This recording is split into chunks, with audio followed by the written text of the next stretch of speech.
Section 27. Infamous Persons of the Second Age of Strife. While we talk of the grand dynasties and marauding nations which ruled and suffered together during the period of anarchy and darkness, we must also remember that history is not just the deeds of the many we need concern ourselves in. Each individual experienced this grand horror in a different manner. Some fled to the deepest reaches of their worlds. Some wallowed in villainy, using the unrelenting misery of the period to justify any horrendous actions employed by the callous, the cruel, and the desperate.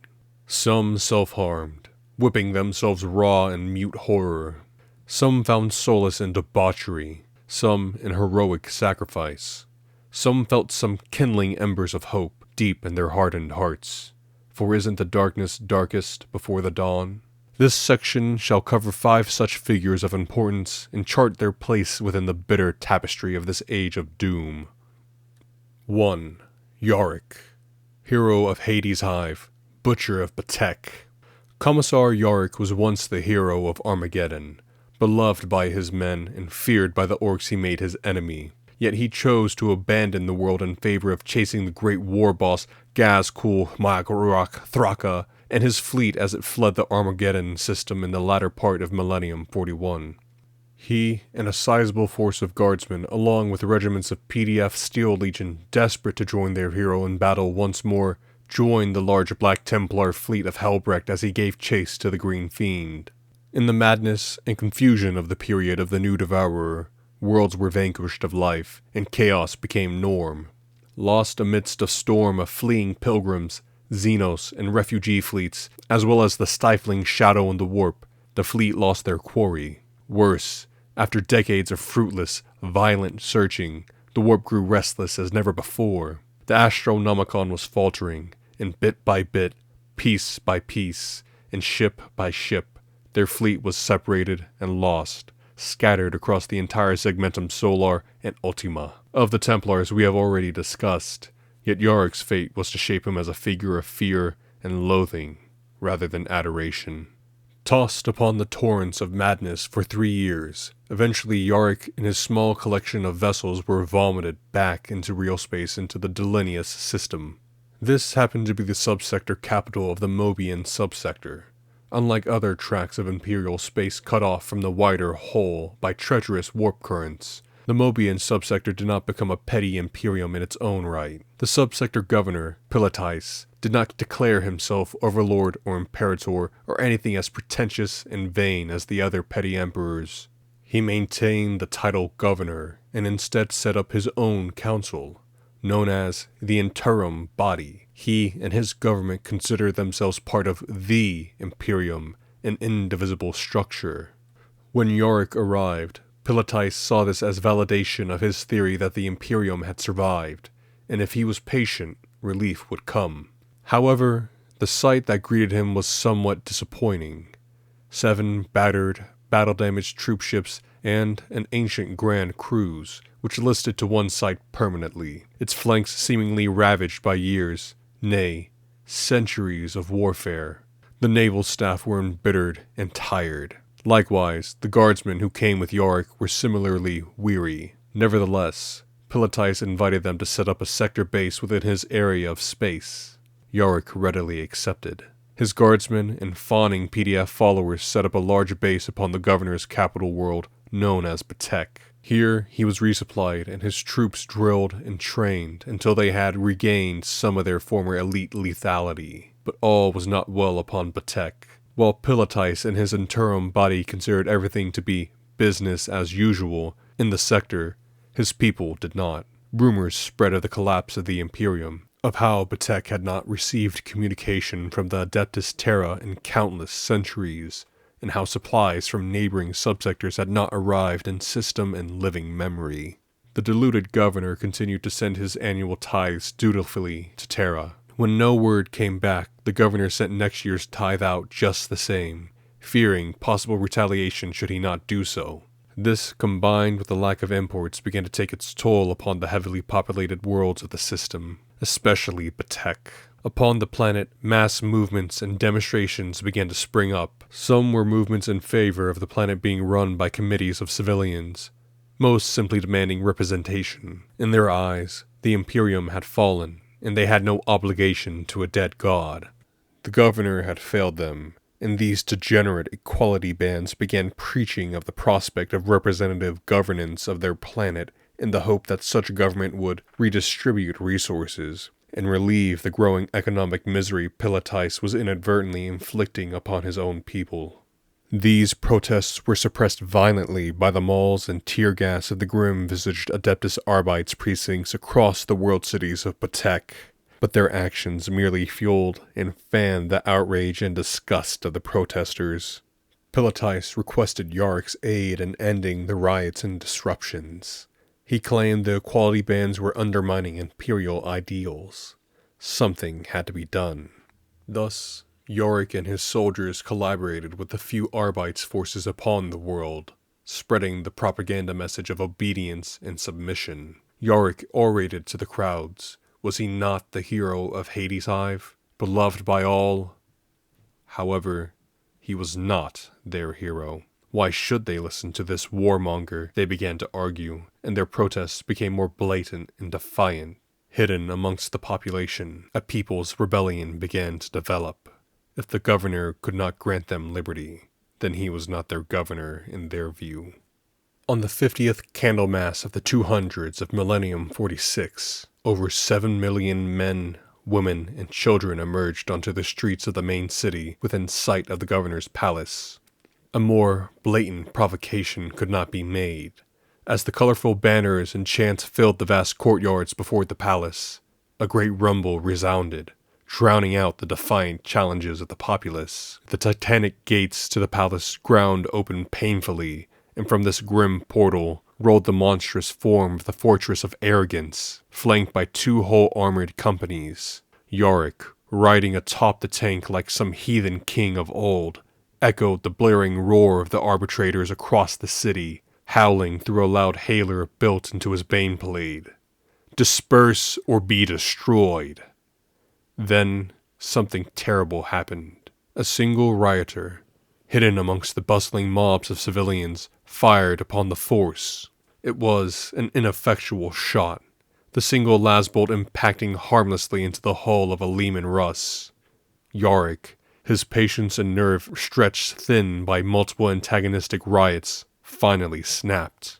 His tanks rumbled forth, pouring death into the packed-together crowds. Screams and startled yells rose up from the aghast group.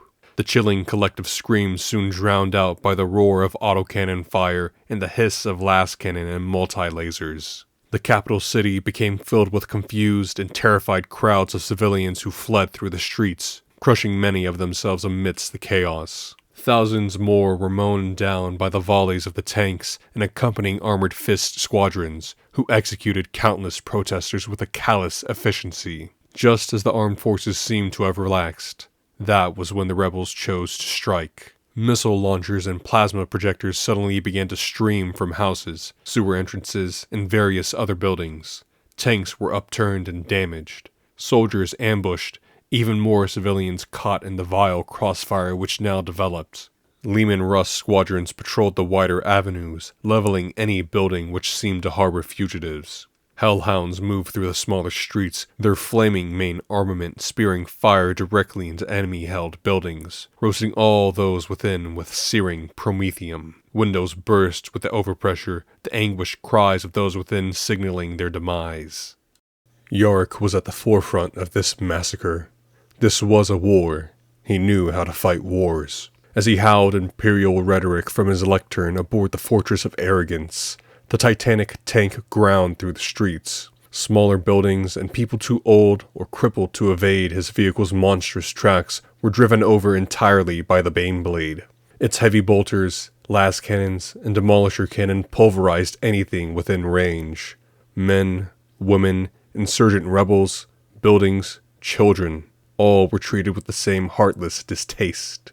It was claimed that Yorick himself took his stormbolter to many of the fleeing combatants, screaming hateful litanies as they were burst asunder by his butcher's tool. Within 6 hours, 3 million civilians and rebels and 6,000 soldiers were dead, with over 4 million more unarmed civilians fleeing the city in disarray. Even as the men cheered their victory, Yorick was perturbed. He knew that it was far from over. As Yorick and his fellow commissars held mock trials for the captured rebels before executing them, word was spreading to every other city across the planet. Native media spread the word. Revolution. The Butcher of Batek must be punished. Within scant months, every city across the world was revolting. Though there was no single leadership of the desperate and disorganized revolutionaries, they were united in one thing: utter contempt for the butcher Yorick and the Pilotis who they considered to be a puppet of Yorick, even though this was not strictly true.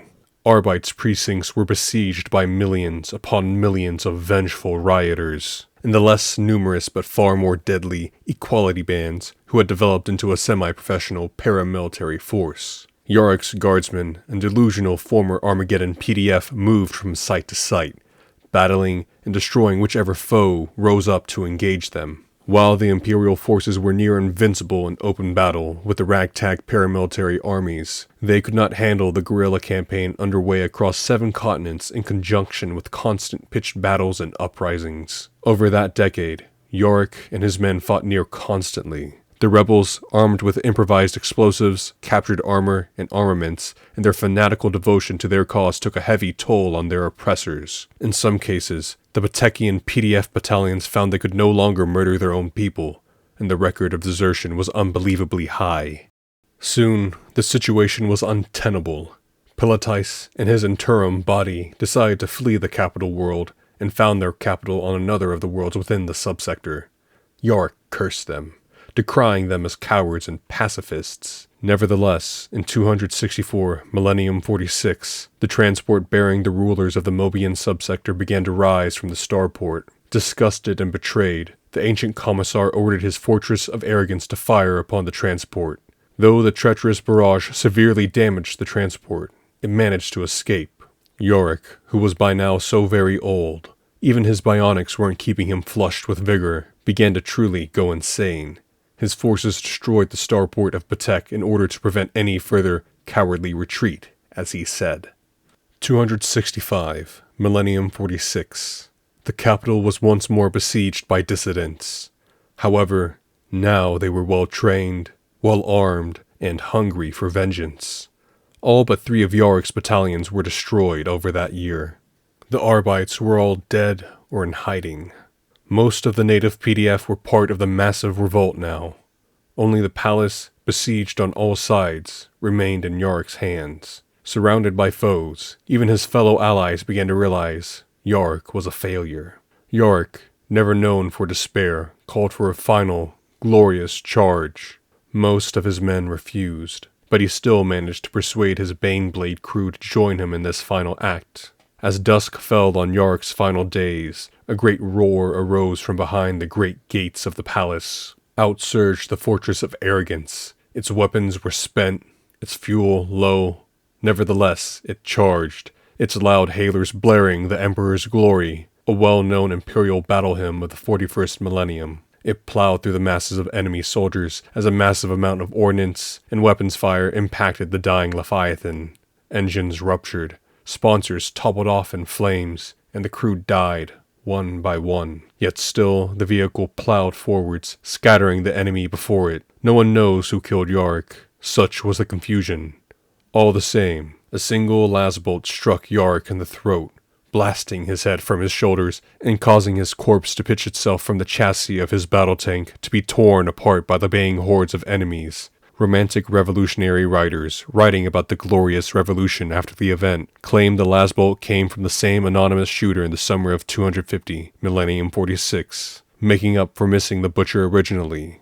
There is no evidence to support this. Thus, in infamy and dishonor, Yorick, hero of Armageddon and butcher of Batek, met his end. 2. Honorin Sung, Grand Master of the Order of the Tempestrian League. The Segmentum Tempestus was divided into many different theocracies between 209 to 999 of Millennium 49 and well into Millennium 50. The Aphelian Imperium continued to bitterly oppose the Talaran Imperium even after the destruction of Aphelia in Millennium 50. As well as this conflict, these two large theocracies fought in multiple individual wars with numerous other far smaller imperiums. Many were merely one of two separatist planets banding together. Several, such as the Balkul Imperium and the Matriarchy of Melador, were powerful and influential petty imperiums in their own right, engaged in wars with each other on and off throughout the period. These imperiums also had to face countless heretical cult uprisings, piracy, and repeated Xenos surges at the same time. So concerned with theological and territorial dominance, these imperiums often found themselves ill at ease to cope. Luckily for them, a new force was in the process of being created. Honorin Sung was a cleric from Damaser, a world on the embattled border between Talarn and Ophelian interests. His monastic order, the Divine Sculptrists, were on generally good terms with the two imperiums, and thus were largely left alone.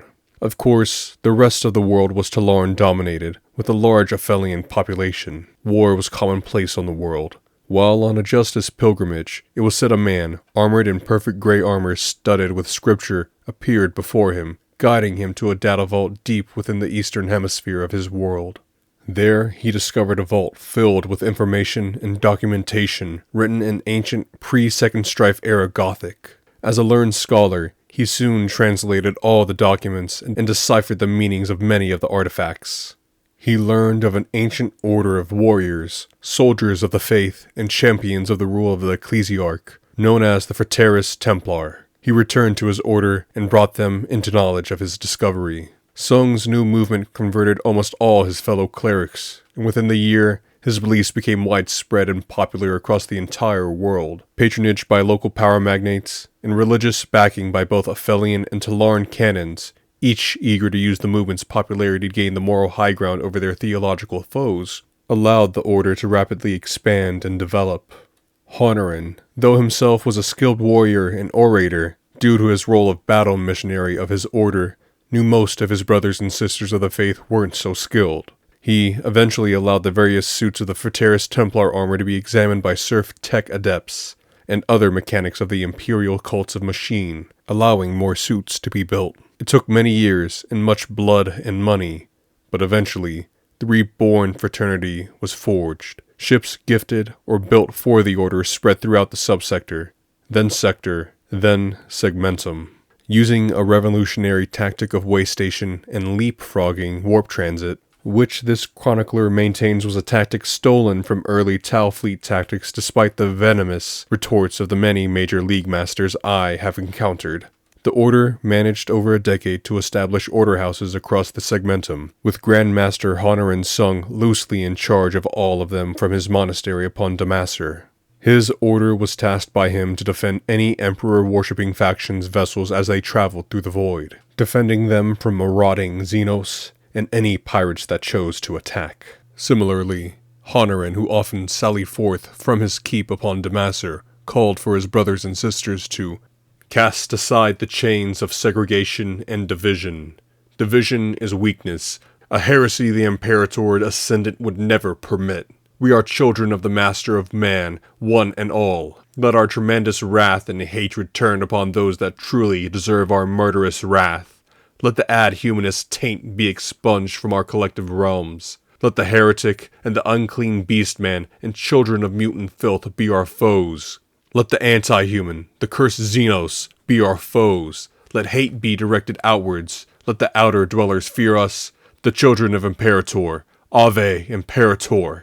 This Tempestrian League, as it was now called, was readily joined by elder battle sisters and deranged zealots who dimly recalled the ancient days where the sororitas performed similar roles. Not only this, former mercenaries and converted pirates eagerly joined these various orders of the League. They offered a path to salvation, and many of the superstitious and brutal men knew that this was the only way to both fulfill their violent urges and get into paradise. Many were said to have been merely warmongers and butchers who wanted to kill under the guise of legitimacy, but nevertheless, the ranks of the faithful expanded rapidly. Honorin's order refused to fight in inter-imperial conflicts, and instead committed itself with butchering worlds of heretics and exterminating Xenos infestations. The Veltan beings, pale and frail witch aliens living on the borders of the segmentum were utterly killed by the hate-filled League's crusading elements, all in 1 week. With every passing year and every victory, the Tempestrian League's reputation between the warring theocratic imperiums of Tempestus grew massively. While inter-imperial war could not be stopped, even by the League, the orders were essential. In fact, when Ophelia was utterly destroyed and its imperium looked as if it would be torn apart by war between the two rival ecclesiarchs elected in the aftermath and the expansionist Larns, it was the League and the powerful oratory of the now ancient Sung who held together the broken realm and served as neutral arbitrator in the many conclaves and councils that conveyed to decide upon the true ecclesiarch. Eventually decided to be Ecclesiarch Gregorin III of Tetteheim, elected in 005, Millennium 50. 3 days after this election, Honorin Sung himself died of an infected battle wound. His place was taken by Grand Mistress Dukharf, who began a long line of Grand Masters and Mistresses in the League. In the 50th millennium, the order was nearly destroyed by a combination of greedy local petty imperiums seizing their assets, and the growing menace of the Starfather's angelic hosts, who becalmed massive areas of the warp. Amazingly, they survive to this day, though they are much weakened. Many heroic and influential masters of the order have existed since Honorin's passing, many of whom deserve their own legends. However, none were as influential or as well loved as their founder, Honorin Sung the Pious, the man who created the first of the trans-post-imperial organizations, leagues not bound within the social and/or geographical framework of a single restrictive petty imperium. Opening pick feed. Upper hallway 35B. Visual. 5 heavily armed men. Elements of Ober Vic's combat group. Running towards pick imager. Weapons discharges into dark and far corridor. Blue flashes of luminescent return fire. 3 fall, splattering biomatter across hall. Strobing auto gunfire. Audio. Get the warp in, boys! Lads, gush 'em! Frag them! Frag them! Imperator, Eva Tetrinas! Rushing sound. Query. Flamer. Unidentified language. Non-human. Visual. Flashing weapons fire. Lumen globes damaged. Switching to dark sight. Visual. Humanoid figures. Engaging mercenaries. Single intruder cut down by autogun exchange. Remaining figures engage. Mercenaries extinguished. Audio. Unidentifiable screams. Visual. Humanoids turn device towards pick feed. Query. Weapon unlock. Echoing detonation. Muffled by roof. Bellius, the Barter King. Bellius, colloquially known as the Barter King, is an enigmatic figure famous across much of the Ultima Segmentum throughout the centuries of the 49th millennium. His world is located on the border between not only the twin juggernauts of the Thexian Trade Empire and the Tau Empire, but also 5 overlapping petty imperial borders, not to mention the world weave of the Reek. Yet, rather than a subjugated realm, his world, known as Freegeld by most scholars of the age, was a haven of trade and enterprise, a sort of neutral ground where empires of differing xenos and innumerable free, independent traders could trade technologies, secrets, knowledge, and produce, such as the vibrant slave trade functioning throughout the Age of Strife, or the corrosive trade in the narcotic psychonaut, which was gradually somehow migrating from the Savlar realms many light years from Freegeld. How he survived, and indeed thrived in such a time of misery and monstrosity, is a testament to his ruthless intelligence and shrewd cunning. No one knows the origins of Bellius. The vast being's visage is hidden behind many veils, and only his closest guardians have seen his true appearance. Some claim he is a rogue Thexian, or possibly an outcast and decadent Eldar, a mythic race by this point. Others claim darker origins. Records from Millennium 42 suggest there was a gene stealer infestation upon the world, due for purging. Since records beyond Millennium 42 for the Imperium are simply non-existent, we cannot be sure the infestation was destroyed. It is possible that the departing of the Tyranid hordes soon after this point could have killed off the infestation. We cannot know. Whatever it was, Bellius built up an effective system of catering for the struggling traders and merchants, which plied their trade across the governor's world. Warp travel could only be undertaken via multiple short warp jumps, which made journeys across even sector-sized areas decades-long affairs. Bellius provided rest, refuge, and refueling for these weary travelers in exchange for minimal fees and the chance to cut into these various trades. Uniquely, Bellius allowed not only humans of various political affiliations access to his world, but also all manners of Xenos and bizarre creatures defying exact descriptions. All paid the fees, all shared in the trades. Eventually, Bellius's world began to be well known as a trading post, and merchants flocked to the world rather than using it as a stopping-off point. Traders, couriers, envoys, usurers, and ambassadors began to fill the system near constantly, and Bellius became very, very wealthy. Numerous banks and semi-corrupt casinos, many of whom were secretly owned by Bellius and his ruling family, who gained even more profit, sprang up to deal with monetary and physical capital.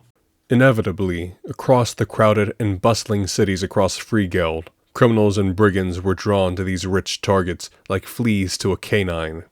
Fences, pickpockets, thieves, conmen, Natilian soul snatchers, and bounty hunters of various genders, creeds, and races flocked to the world to take advantage. Pirates and crime syndicates sought shelter from authorities in the free trading mire of Freegeld, seeking to avoid prosecution or execution, or simply coming to the world to purchase weaponry and supplies in order to continue their destructive and despicable actions. Prostitutes walked in the darkest alleys, while actors and their play companies performed in the streets or in dedicated playing houses. Assassins left discreet advertisements in ale dens and public conveniences, their adverts making only one stipulation: no hits upon the Barter King.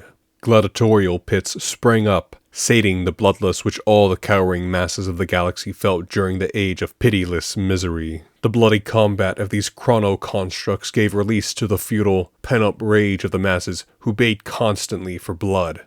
Though numerous private paramilitary security groups and bodyguards flogged their services to clients wishing to avoid being disemboweled by vagabonds across the world, Bellius had two main groups of state-owned forces under his direct control. The first were the Suffdom, a group of warrior abhumans who had a strange desire to perfect their martial abilities using cybernetics and mechanical engineering upon their bodies. Their goat-like physical bodies were enhanced with claws, built-in weapons, and digital lasers, and their flesh interwoven with various metal plates, tri-weave flak fibers, and minute force fields. These beastmen had been shunned by most societies due to their violence and their strong lust for both violence and intercourse incidentally. On Freegeld, they found plenty of both. They guarded the main holdings of the Barter King, who paid them in slaves and ale, all of which were very abundant in the cities. The other security force was far more secretive. The Hooded Brotherhood of Han was speculated to be made from deformed relatives of Bellius, who formed a secret police force.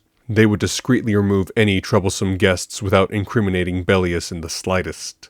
Freegeld was barbaric, murderous, and chaotic in the extreme, yet somehow it worked. Of course, as the many, many divergent empires of the galaxy expanded their ragged borders, there was bound to be trouble. One would have expected the brutish empires to tear Freegeld to pieces, each side fighting over who owned the planet, or destroying any resistance on the planet. However, the Barter King avoided this in a very simple manner. He joined them all. The Tau entered his system and demanded he join them. He joined them.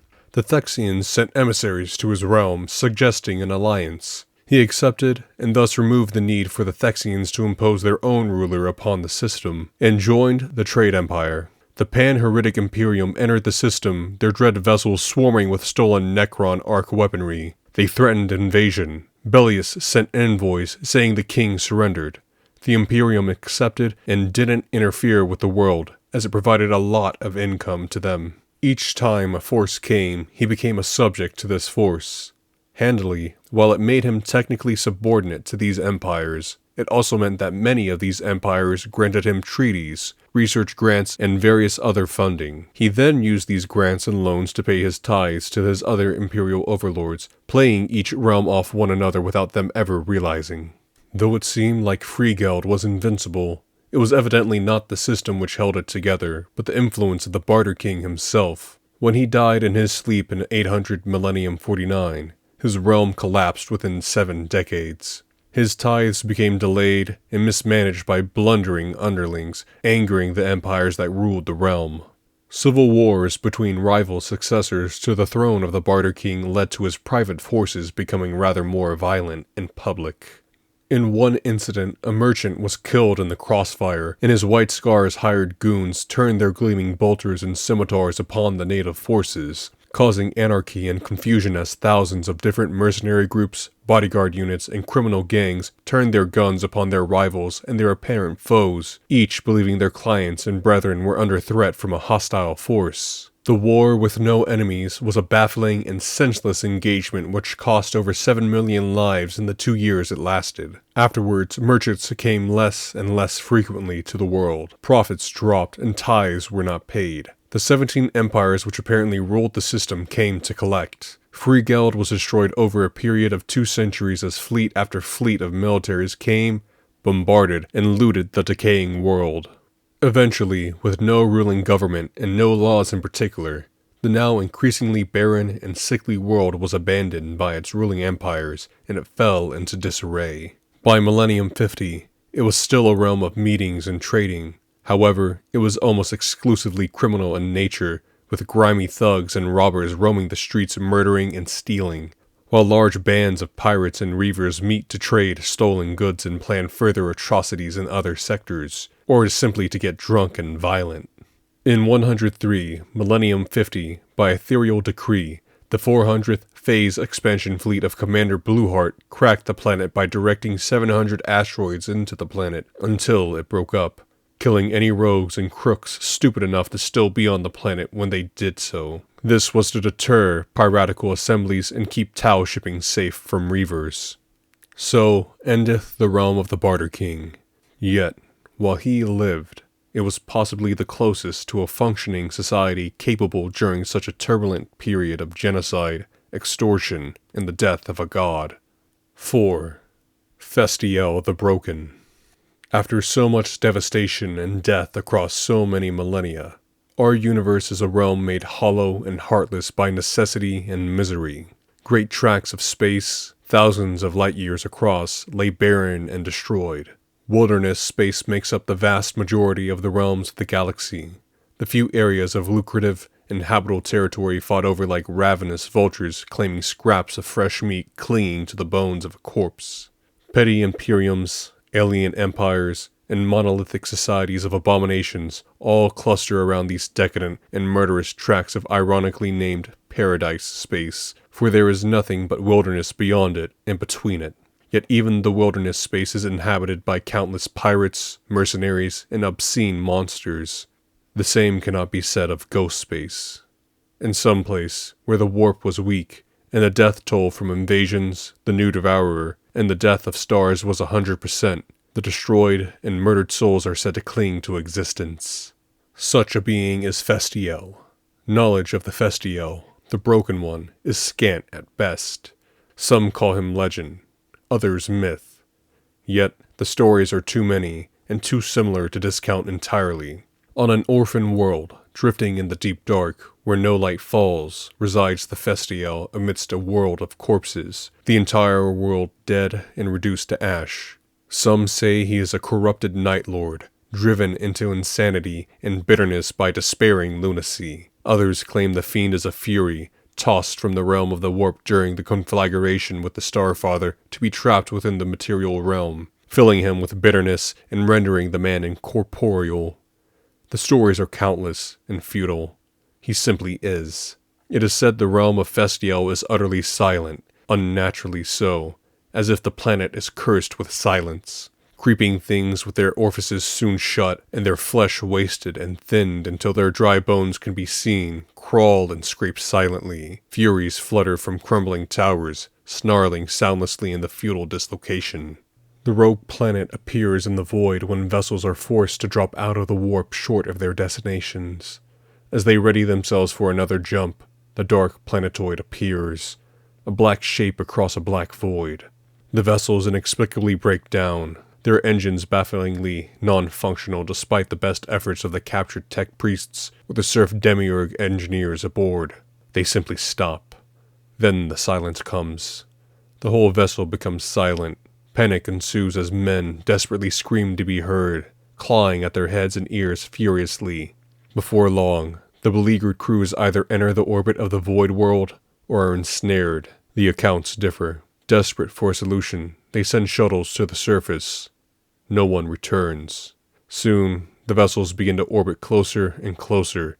In most accounts, the vessels crash, yet somehow they survive. They are dragged before the Silent One, his mouth like a rotting cavern. Festial screams in their faces, no noise erupting from his lips. He rips apart most of the men with his claws in frustration. The survivors, those to relate the tales, claim they were spared for a purpose. Festial wants to be heard, wants to be known. Though undoubtedly horrific to hear, these stories are nothing compared to simple existence in this accursed universe. And so, no. Author tears autoquill link from forehead. Begins scribbling across data slate for direct log interface. Interfacing.